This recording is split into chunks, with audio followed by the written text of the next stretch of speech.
Hello, everybody. I'm going to review Chapter 4 of Wake Up and Smell the Real Estate.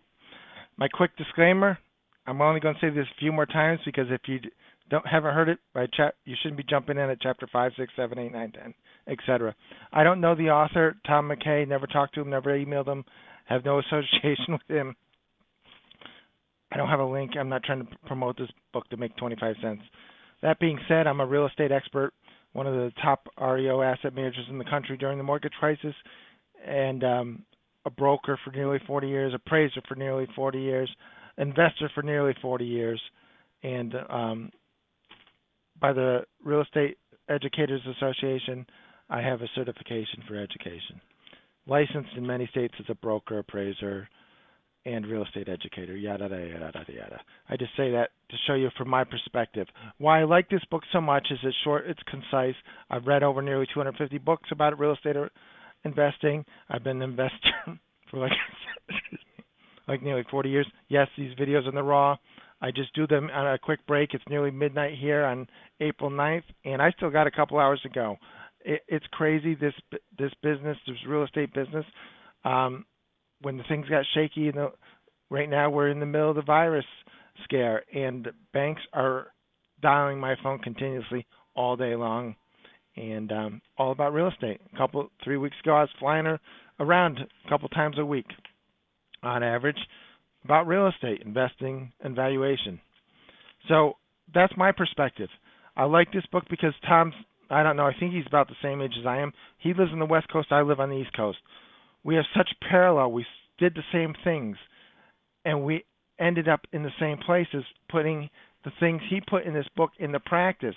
That means you have two case studies, me and him, opposite coast, doing nearly the same things. I did nearly the same things that I listed in this book, and we both end up starting from nearly nothing, modest means, end up with millions of dollars in property.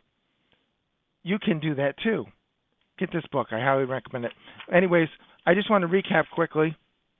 I want to make this video short. I have a lot of work to do, and I'll be here till 2 a.m. But Chapter 1, Tom introduced us to real estate investing and how somebody wrote him that was tired of being broke.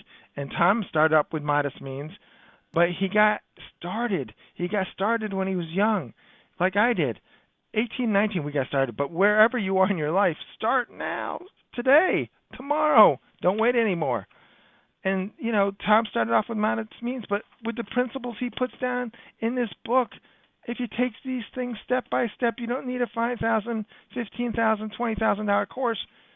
You see, both of us did the same thing, opposite sides of the country. We both end up in the same place. So it's proven what you can do. Chapter 2, keep it simple.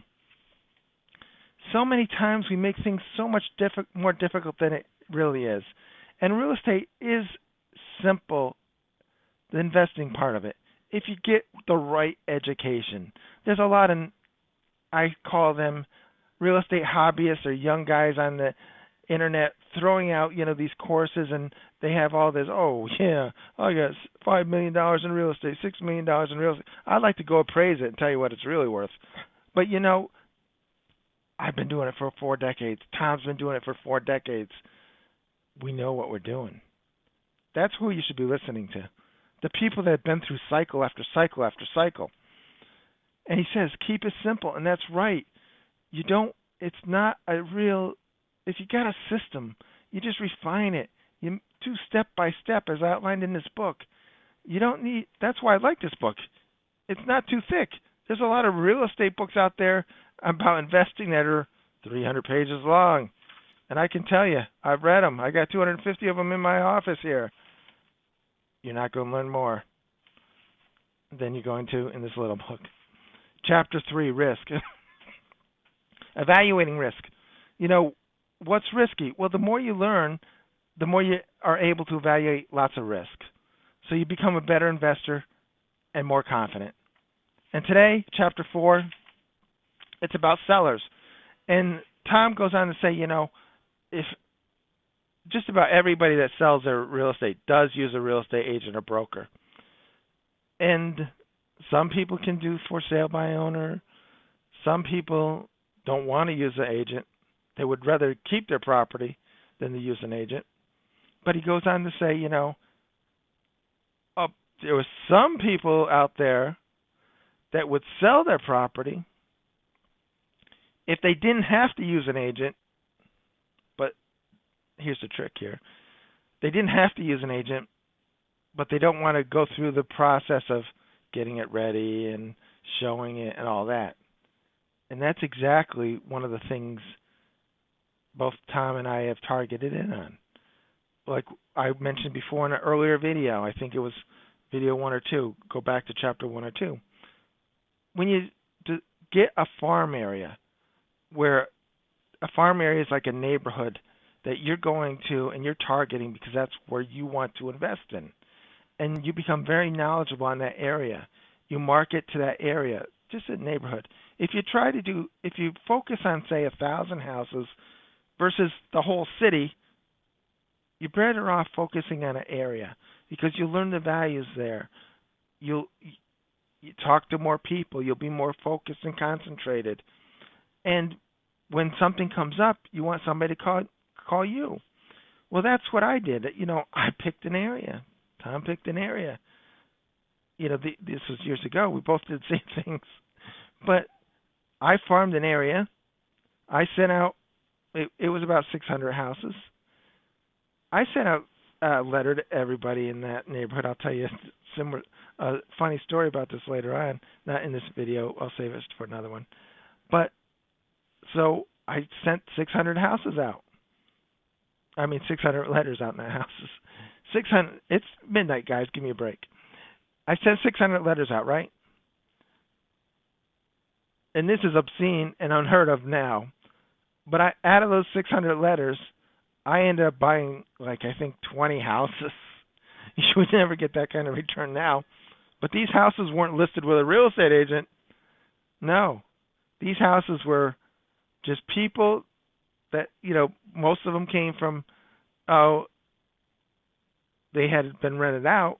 It was it was single family detached housing, but there was a higher percentage of rentals in this. I think it was like 40 to 45% rentals, right?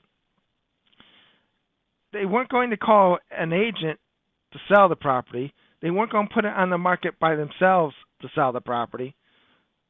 But when I contacted them, they called me back and said, well, I would sell it.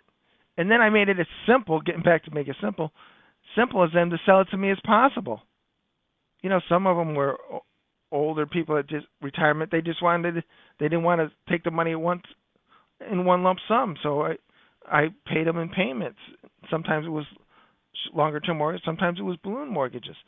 But they didn't want to manage it anymore themselves. They didn't want the property, but they thought if they sold it, of course, they're giving the real estate agent 6 or 7%, whatever. But they didn't want to take that hit either. But I ended up getting it at a discount anyways. It could have been, if they sold it through an agent, they probably would have been in the same place or even better off. But they didn't want to deal with an agent. They weren't putting the property up for sale. But when they got my letter, they said, yeah, I do want to sell it, but I don't want to deal with an agent. I don't want to show it myself. I don't want to have an open house. I can call this guy and just sell it. I'll never have to manage it again. Never have to worry about it again. Don't have to pay a real estate commission. Don't have to talk to a bunch of real estate agents. Don't have to go counter offer and back and forth with many offers.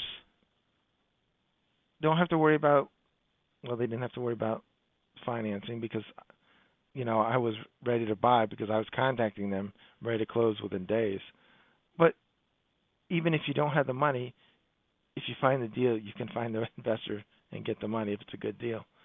So with time covered in this is, yes, there's lots of sellers out there, but some of them don't want to deal with putting their property on the market.